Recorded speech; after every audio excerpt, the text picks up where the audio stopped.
Jaitpura police ने कमलगढ़ा क्षेत्र के मकान की दूसरी मंजिल पर 27 जनवरी को इकराम की गला कसकर हत्या के मामले में गुरुवार की सुबह हत्या आरोपित नूरुल हसन उर्फ टेंगरू उर्फ बाबू कुरैशी को गिरफ्तार कर लिया। उसने नूरुल की हत्या इसलिए कर दी कि रात में पत्नी के साथ उसे सोए हुए देख लिया था। DCP Kashi zone RS Gautam ने गुरुवार को घटना का खुलासा किया है। बता दें कि 27 जनवरी को मकान के दूसरे तल पर दुल्हीपुर मुगलसराय निवासी मोहम्मद इकराम उर्फ छोटक का शव मिला था, इसलिए गमछे से गला कसकर उसकी हत्या कर दी थी। इस मामले में मृतक के भाई अब्दुल सलाम ने थाने में मुकदमा दर्ज कराते हुए हत्या की आशंका जताई थी। प्रभारी निरीक्षक जैतपुरा के नेतृत्व में एक टीम का गठन किया गया।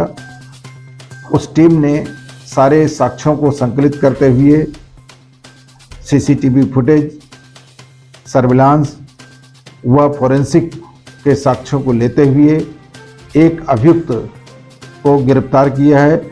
नूरुल हसन उर्फ बाबू, जिससे पूछताछ की गई तो उसने अपना जुर्म कबूल किया है और ये हत्या अवैध संबंधों को लेकर के पारित की गई है। इस पूरी टीम के उत्साहवर्धन हेतु 10,000 नगद पुरस्कार से पुरस्कृत किया जाएगा। अकथा सत्संग नगर कॉलोनी में गुरुवार को 35 वर्षीय राजू की छत से गिरकर मौत हो गई। सूचना पर पहुंची पुलिस ने शव को पोस्टमार्टम के लिए भेज दिया।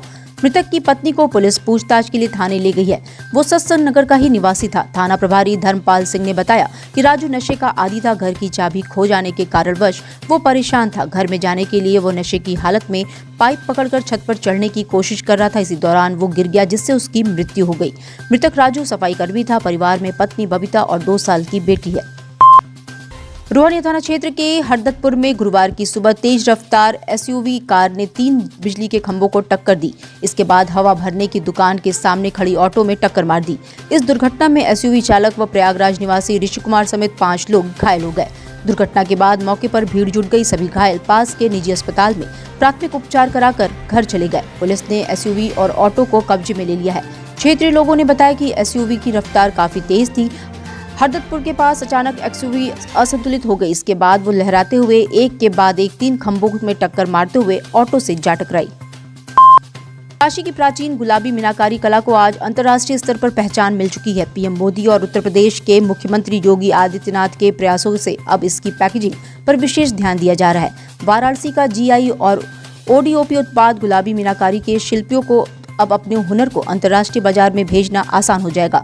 प्रदेश सरकार और इंडियन इंस्टीट्यूट ऑफ पैकेजिंग के बीच हुए करार के बाद गुलाबी मीनाकारी की आकर्षक और सुरक्षित पैकेजिंग की जा सकेगी। इसी के तहत भारतीय पैकेजिंग संस्थान ने 1 व 2 फरवरी को गुलाबी मीनाकारी हस्तशिल्प के लिए पैकेजिंग डिजाइन और विकास पर 2 दिवसीय प्रशिक्षण कार्यक्रम भी आयोजित किया है। सुरक्षा उपकरण के अभाव में संविदा कर्मियों की मौत, वेतन वृद्धि समेत विभिन्न समस्याओं को लेकर पूर्व घोषित कार्यक्रम के तहत गुरुवार को बिजली कर्मी विद्युत मजदूर पंचायत के बैनर तले जुटे। इसके बाद नारेबाजी करते हुए भिखारीपुर स्थित प्रबंध निदेशक कार्यालय के बाहर जबरदस्त प्रदर्शन किया और धरने पर बैठ गए। वक्ताओं ने कहा कि मानक के अनुरूप आवश्यक सुरक्षा उपकरण उपलब्ध न कराए जाने के कारण संविदा कर्मियों की विद्युत दुर्घटनाओं में मौत हो रही है। बार बार शिकायत किए जाने के बाद भी विभागीय अधिकारी ध्यान नहीं दे रहे हैं। विभागीय लापरवाही के कारण कर्मचारियों की जिंदगी खतरे में है। पिछले कई सालों से बिजली कर्मचारियों की समस्याएं यहाँ लंबित पड़ी हुई है और अभी आपने देखा कि पिछले 6 महीने के अंदर सिर्फ बनारस में ही 7-8 संविदा कर्मचारियों की दुर्घटना में मृत्यु हो गई। कोई सेफ्टी प्रिकॉशंस का ध्यान नहीं दिया जा रहा है और कर्मचारियों के हम लोगों की जो प्रमुख मांग है आज की, वो ये है कि ये जो संविदा कर्मचारी काम कर रहे हैं, रेगुलर नेचर का काम कर रहे हैं और रेगुलर नेचर के काम पर नियमित कर्मचारी को रखा जाना चाहिए। तो हम लोगों की मांग ये है कि पूरे प्रदेश में जो लगभग 80,000 संविदा कर्मचारी काम कर रहे हैं संविदा के रूप में, जो 10,000 और 12,000 रुपये वेतन पे काम कर रहे हैं, इन लोगों को अस्थायी सेवा में लिया जाए और इनको पूरा वेतन दिया जाए जो बिजली कर्मचारियों को मिलना चाहिए। बनारस रेल इंजन कारखाना में प्राविधिक प्रशिक्षण केंद्र का 64वां स्थापना दिवस गुरुवार को प्राविधिक प्रशिक्षण केंद्र के ऑडिटोरियम में धूमधाम से मनाया गया। इस अवसर पर प्राविधिक प्रशिक्षण केंद्र के प्राचार्य रामचंद्र चौबे ने समारोह के मुख्य अतिथि मुख्य विद्युत इंजीनियर सुशील कुमार श्रीवास्तव का स्वागत किया। कार्यक्रम का शुभारंभ मुख्य अतिथि द्वारा मां सरस्वती के चित्र के समक्ष दीप प्रज्वलन से हुआ। इस दौरान प्रशिक्षुओं ने सरस्वती वंदना प्रस्तुत की। रामचंद्र चौबे ने स्वागत भाषण किया और केंद्र के वार्षिक प्रशिक्षण व उपलब्धियों का विवरण प्रस्तुत किया। हरिश्चंद्र पीजी कॉलेज में चल रहे आमरण अनशन के दौरान गुरुवार को उस समय अफरा तफरी मच गई जब छात्र छात्राओं ने कॉलेज के गेट को बंद कर नारेबाजी करने लगे। कॉलेज के बाहर छात्रों की भीड़ होने लगी। सूचना पाकर मौके पर कोतवाली पुलिस दल बल के साथ पहुंची व कार्यवाही में जुट गई। छात्रों की मांग एक ही है कि शीघ्र चुनाव कराया जाए, अन्यथा इसके गंभीर परिणाम होंगे। छात्र व छात्राएं अन्न जल त्यागने को मजबूर हो जाएंगे, जिसकी जिम्मेदारी शासन प्रशासन की होगी। हम लोग छात्र संघ की तिथि के लिए हम लोग मांग कर रहे हैं, जो कि कॉलेज प्रशासन हमारे साथ बदतमीजी भी कर रहा है और मुकदमा लगाने की धमकी भी दे रहा है बार बार। पुलिस भी आई है, आप लोगों ने गेट बंद कर जितनी पुलिस बाहर खड़ी है ना, उतने में तो हम लोग का छात्र संघ चुनाव हो जाए। कौन सा विधायकी का लोग चुनाव का टिकट मांग रहे हैं, जो कि नहीं दे पा रहे हैं लोग। इन लोग को लगा सर कि जिस हिसाब से पुलिस लग रही है ना, जैसा लग रहा है कि हम लोग तो आतंकवादी हैं भाई। क्या है गेट क्यों बंद किए हैं? हम लोग गेट इसलिए बंद किए हैं, जिस शासन के समय पदाधिकारी बनी हूँ, उसी की लड़ाई के लिए हम लोग अपना छात्र चुनाव का तिथि मांग रहे हैं।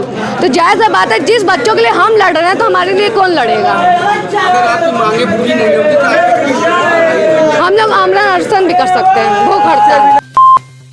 कैंट थाना के कैंटोनमेंट तिराहे के समीप गुरुवार की सुबह बवाल होते होते बच गया। कार व बाइक की टक्कर के बाद मामला गर्मा गया।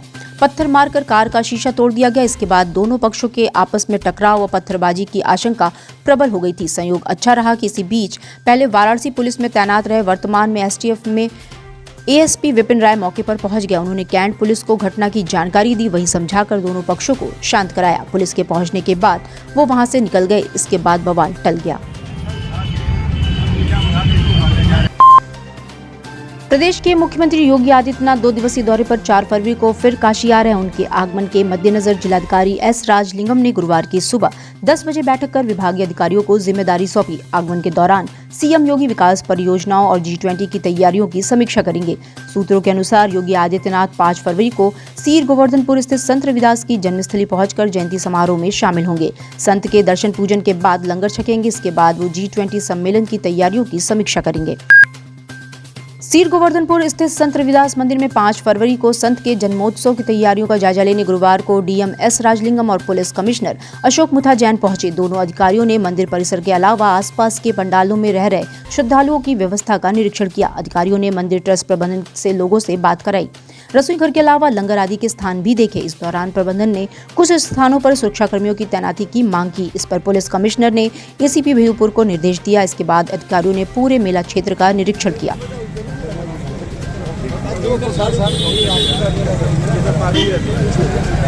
सर, आगामी इस बड़े मेले को लेकर कैसी सुरक्षा व्यवस्था और जायजा लिया गया पुलिस इलाके? सुरक्षा व्यवस्था मजबूत रहेगी और हम और जिलाधिकारी अभी यही सब भ्रमण करके देख रहे थे।